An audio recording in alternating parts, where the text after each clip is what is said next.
Oke, Assalamualaikum warahmatullahi wabarakatuh. Waalaikumsalam. Oke, selamat bergabung untuk sahabat sobat bersinar dimanapun Anda berada, baik di Sabang atau Merauke. Pada kali ini kita akan bahas tema yang sangat menarik sekali. Apa itu TAT yang ada hubungan sama julukan kita? Siapa bilang pecandu itu di penjara? Saya Robi Sugara dan Saya Mira Benita Maharama. Oke, dan langsung saja, Kamira, apa sih TAT itu? TAT itu kepanjangan dari Tim Asesmen Terpadu. Oke. Nah, kemudian kasus seperti apa sih yang bisa dilakukan TAT? Ya, yang bisa kita lakukan TAT itu untuk mereka yang tertangkap tangan, sedang menggunakan atau memiliki barang bukti narkotika. Jadi itu bisa diajukan permohonan TAT-nya ke kita, ke Sekretariat TAT di BNN ya. Oke, mekanisme TAT seperti apa? TAT itu permohonannya itu diajukan oleh penyidik kepada kita. Nanti setelah kita terima permohonan TAT itu, kita akan adakan asesmen yang ada dari tim hukum sama tim medisnya. Setelah itu akan kita mengeluarkan rekomendasi nih, Bi. Orang ini cocok direhabnya, apakah dia bisa direhab di tempat rehabilitasi secara langsung atau rehabilitasinya nanti saat proses hukumnya berjalan di akhir masa penahanannya di lapas. Oke, menarik sekali. Lalu siapa saja yang bisa melakukan permohonan TAT? Untuk saat ini permohonan TAT hanya bisa dilakukan oleh penyidik ya. Hanya penyidik yang boleh mengajukan TAT. Tapi selain penyidik juga ada jaksa sama hakim. Jadi jaksa ini nanti akan memberikan petunjuk dari jaksa kalau proses permohonan TAT-nya sudah lewat waktu, karena TAT ini boleh diajukan 3 hari pertama ya teman-temannya, hanya 3 hari loh. 3 hari pertama permohonan sudah masuk ke sekretariat. Kami dari sekretariat TAT itu memberikan rekomendasi sebelum perpanjangan penangkapannya berakhir. Jadi sebelum hari ke-6 kita akan mengeluarkan rekomendasi. Jadi kalau sudah lewat waktu berarti nanti yang mengajukan itu kejaksaan, Bi. Jaksa yang mengajukan sama kita. Selain jaksa, ada hakim yang bisa. Boleh? Ya benar. Jadi saat proses peradilan juga sudah berjalan, ternyata hakim menilai bahwa orang ini sebenarnya harusnya di TAT, di asesmen gitu. Harus di asesmen dulu. Boleh tuh hakim dan meminta. Hakim punya wewenang untuk itu. Boleh. Kemudian muncul pertanyaan, Mbak. Berbayar nggak untuk ikut TAT? TAT itu gratis ya. Siapa yang kita proses TAT di BNN itu prosesnya semuanya gratis, tidak kita pungut biaya loh, Robi. Ini sudah tersampaikan semua materi tentang TAT dan kita akan kasih kesempatan buat teman-teman yang mau bertanya, silahkan ya. Silakan bertanya. Atau ada pertanyaan-pertanyaannya sebelumnya, Robi? Pertanyaan sebelumnya ada, saya catat ya. Tadi saya nemu di komen Instagram ya. Pertama, apakah bandar bisa di-TAT? Bandar boleh di-TAT loh. Jadi jangan salah, bandar boleh di-TAT. Tapi karena gini, semua orang itu punya memiliki hak untuk dilakukan asesmen ya. Tapi kalau khusus bandar atau mereka yang terlibat dengan peredaran jaringan setelah kita lakukan asesmen, itu tempat rehabnya bukan di tempat rehab biasa rekan-rekan. Jadi tempat rehabnya itu di lapas di akhir masa penahanannya. Nah, kemudian sifat rekomendasi dari TAT sendiri itu bagaimana kekuatan hukumnya? Hasil dari TAT itu sendiri. Rekomendasi itu kita kembalikan nanti ya. Kita kembalikan kepada penyidiknya. Sepertinya proses itu apakah rekomendasi kita itu akan dijalankan seperti rekomendasi yang kita berikan, ataukah rekomendasi itu nanti mereka punya pertimbangan lain setelah mereka lakukan gelar perkara. Jadi rekomendasi itu menjadi panduan saja untuk mereka. Tapi kita itu TAT ini tujuannya adalah jangan sampai lapas itu penuh dengan pecandu loh, Bi. Kita memberikan hak kepada pecandu. Iya, kita berikan hak kepada pecandu untuk dilakukan rehabilitasi. Jangan nanti lapas kita penuhnya dengan pecandu. Koko tolong dibaca pertanyaannya. Bagaimana proses? Saya kurang jelas. Perencanaan target klien TAT. Menarik sekali. Perencanaan target klien TAT. Ini target klien. Kalau perencanaan target kliennya itu target klien kita diserahkan dari pusat ya. Ada targetnya berapa di TAT di kita. Tapi untuk mereka yang untuk mengajukan TAT itu di kita dimulai dari proses mereka mengajukan permohonan TAT. Setelah itu nanti kita akan aturkan jadwalnya dengan tim medis, dengan tim hukum. Kita laksanakan proses TAT-nya dan kita keluarkan rekomendasi. Rekomendasi itu kita kembalikan kepada pemohonnya. Oke, next question. Untuk minta TAT apakah bayar, Bu? Oke, iya. Itu dia. Minta TAT tidak perlu bayar karena proses TAT di BNN itu gratis loh. Prosesnya gratis ya, tapi rehabilitasi nanti kalau seandainya ternyata rehabilitasinya tidak bisa ditempatkan di tempat rehabilitasi milik pemerintah, di swasta pasti bayar rehabilitasinya, tapi proses TAT-nya sendiri tidak bayar, gratis.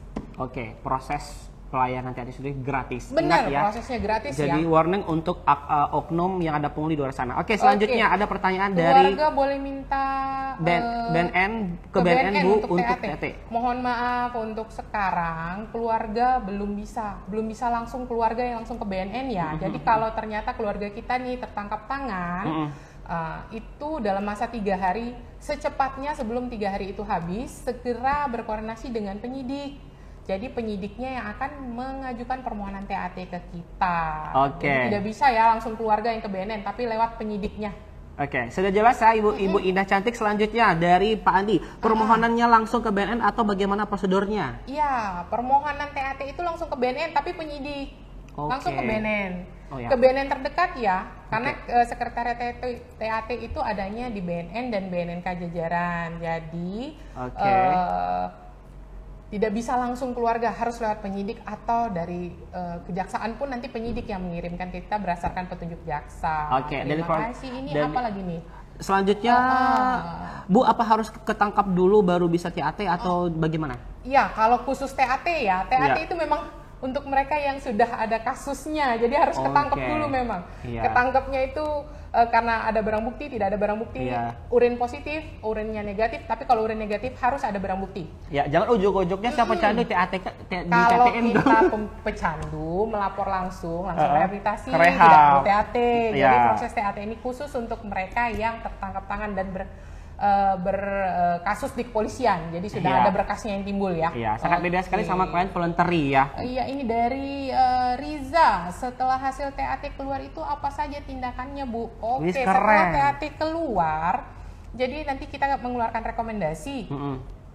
Nanti rekomendasi itu kita kembalikan kepada penyidik ya. Nanti akan dikoordinasikan oleh penyidik seperti apa, tergantung dengan berkas perkara mereka. Apakah rekomendasi itu akan dilanjutkan sesuai dengan rekomendasi kita, apakah itu rehabilitasi atau proses hukum lanjut, nanti itu kita serahkan kepada penyidiknya. Jadi tugas tim TAT itu sampai dengan mengeluarkan rekomendasi. Oke, the next question, apa syarat untuk mengajukan TAT, Ibu? Syarat-syarat untuk mengajukan TAT itu ya seperti tadi, ada berkas-berkas permohonannya, ada berkas dari mindiknya, itu syaratnya nanti dilengkapi oleh penyidik, karena kita sudah berkoordinasi dengan penyidiknya nanti. Jadi penyidik yang mengirimkan permohonannya ke kita. Jadi saya ingatkan sekali lagi, kalau ada keluarga kita nih yang ternyata berkasus tertangkap karena narkotika dan ingin dilaksanakan asesmen terpadu, silakan secepatnya berkoordinasi dengan penyidik agar penyidik mengirimkan berkas ke BNN dalam masa waktu 3 hari ya, 3 hari maksimal dari dia mulai ditangkap. Ya, sejak ditangkap 3 hari. 3 hari maksimal. Setelah itu di-reject. Setelah itu akan ada masa, berarti nanti ada petunjuk dari jaksa, bahkan ada waktu jaksa yang akan mengirimkan meminta penyidik untuk mengirimkan permohonan ke kita. Oke, menarik. Selanjutnya, abangnya ganteng kali. No, skip dulu ya.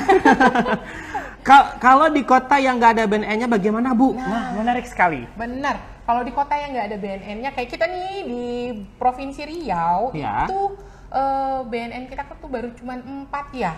Kita ada di provinsi, ada BNN Kota Pekanbaru, Dumai, Pelalawan, Kuansing. Oh, 4. Nah, jadi tidak akan tercover dengan 12 kabupaten kota yang ada di Provinsi Riau. Jadi yang terdekat.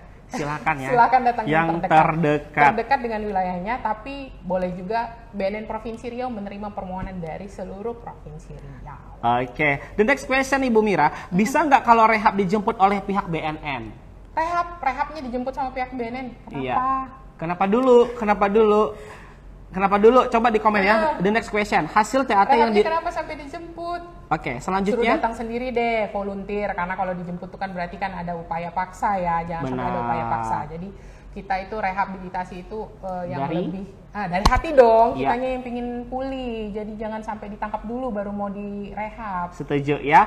Selanjutnya Ibu Mira, hasil TAT yang diberikan dari hasil asesmen, apakah keluarga boleh mendapat info dari BNN atau penyidik? Ini menarik sekali nih. Boleh, jadi informasi itu silakan didapatkan ke penyidiknya. Jadi karena yang akan berurusan dengan pihak BNN itu adalah penyidik, jadi informasi keluarga silakan tanyakan kepada penyidiknya ya. Boleh dapat informasi itu kok. Boleh ya. Boleh. Keluarga boleh punya hak. Keluarga boleh menanyakan hasil rekomendasi itu boleh. Karena kalau direhab kan kita butuh keluarga ya. Keluarga harus mendampingi mereka untuk melaksanakan rehabilitasi. Bu Mira, next question, apakah hasil dari TAT sifatnya hanya rekomendasi saja atau punya kekuatan hukum tertentu? Ini menarik sekali. Kalau sampai saat ini itu hanya rekomendasi, baru rekomendasi karena rekomendasi itu boleh dijalankan atau tidak tergantung nanti dari gelar perkara yang ditemukan oleh penyidik. Jangan-jangan saat setelah dilaksanakan rekomendasi kita sudah melaksanakan TAT, rekomendasi sudah keluar, penyidik menemukan alat bukti baru nih yang menyatakan bahwa dia terlibat peredaran, berarti kan tidak bisa langsung direhab. Berarti dia nanti dia melakukan proses hukum dulu, rehabnya nanti di akhir masa, penahanannya di lapas. Jadi kita tuh BNN juga kerjasama loh dengan lapas untuk melaksanakan rehabilitasi. Oke, Ella Cantik sudah terjawab ya. Selanjutnya, saran Bu, jika ada keluarga yang tertangkap dan terbukti ia sebagai pengguna namun penyidik tidak mengajukan TAT, apa yang harus dilakukan? Menarik juga. Nah, jadi gini sebenarnya karena penyidik itu kan harus mengumpulkan dulu ya bukti-bukti. Jadi mereka butuh waktu, mungkin 3 hari itu terkadang tidak cukup oleh penyidiknya. Jadi kalaupun ternyata waktu 3 hari itu lewat, keluarga bisa terus berkoordinasi sama penyidik biar nanti pihak kejaksaan kita masih ada waktu di kejaksaan nih. Jadi ada nanti dari kejaksaan memberikan petunjuk P19 dari jaksa yang menyatakan bahwa ini tolong nanti berkasnya dilakukan asesmen. Jadi berdasarkan petunjuk itu bisa dilakukan asesmen lagi. Boleh ya, jadi boleh walaupun sudah lewat waktu. Boleh. Ini sorry kenapa kita ngomongnya agak rapper, soalnya kita terbatas waktunya ya teman-teman. Jadi kalau mau menanya silahkan, gak usah nunggu-nunggu ya. Selanjutnya, apa saja hasil dari TAT itu Bu? Apakah bisa membuat terbebas dari kasus narkoba? Jadi rekomendasi itu kalau memang dia murni pecandu ya, pecandu dan penyalahguna narkotika setelah dilakukan gelar perkara oleh penyidiknya, dinyatakan tidak ada lagi yang memberatkan dia untuk agar kasus itu berlanjut, itu bisa menjadikan dasar dia untuk dilaksanakan rehabilitasi. Jadi kita tuh nggak mau menu-menuhin TAT ini, intinya jangan menu-menuhin lapas yang sudah over kapasitas. Terus mereka yang ternyata pecandu harus kita hukum juga pidana di sana. Jadi kita coba BNN ini berusaha untuk agar mereka ini pulih. Robi, ini ternyata antusias sekali. Banyak banget pertanyaannya. Waktu saya terbatas, apa nanti kita bikin sesi-sesi berikutnya? Karena ini sebenarnya kita di BNNK yang lain juga melaksanakan informasi-informasi terkait ini, tapi mungkin tidak semuanya tentang TAT, ada informasi-informasi lain. Silakan nih rekan-rekan kunjungi IG BNN ya. Karena kita tuh banyak untuk hari ini dan besok mungkin itu ada beberapa informasi yang kita berikan untuk masyarakat umum. Jadi kita akan ini kalau ada pertanyaan ternyata yang belum terjawab, saya mohon maaf. Nanti kita akan coba jawab. Tapi waktu saya untuk saat ini sudah habis. Jadi gimana Bi? Kita bisa pamit? Jadi sebelum kita close, kita umumkan sekali lagi buat teman-teman yang mau tahu informasi campaign bahaya narkoba, penyuluhan secara online, boleh saja dibuka akun-akun Instagram dari Satker masing-masing. Dan untuk kali ini jadwalnya adalah BNP Riau. Besok mungkin BNP yang lain. Boleh saja dicek secara random. Se-Indonesia, silakan dicek. Silakan dicek karena kita mungkin tidak gimana ya? Tidak sering melakukan informasi seperti ini, ada waktu-waktu tertentu. Jadi, tapi untuk kita nih, tagline kita apa Bi hari ini? Tagline hari ini pecandu di penjara. Jadi tidak pecandu jangan sedapat mungkin tidak di penjara ya rekan-rekan. Tapi rehabilitasi. Terima kasih atas antusiasnya. Tadi ada 40.000 viewer yang ada di sini dan antusias ini akan kita keep dan akan kita kasihkan, kita buat schedule ulang ya untuk boleh. Nanti untuk kalau, live. Iya. Iya. Informasi berikutnya akan kita berikan lebih lanjut ya. Iya. Karena mohon maaf ada beberapa pertanyaan tadi yang belum sempat kita jawab. Nanti kita atur schedule-nya akan kita iklankan di story Instagram BNN Provinsi Riau. Ya, nanti kita kasih jadwalnya. Baik, terima kasih. Tetap jaga diri dan keluarga. Salam sehat tanpa narkoba. Wassalamualaikum warahmatullahi wabarakatuh. Assalamualaikum. Terima kasih.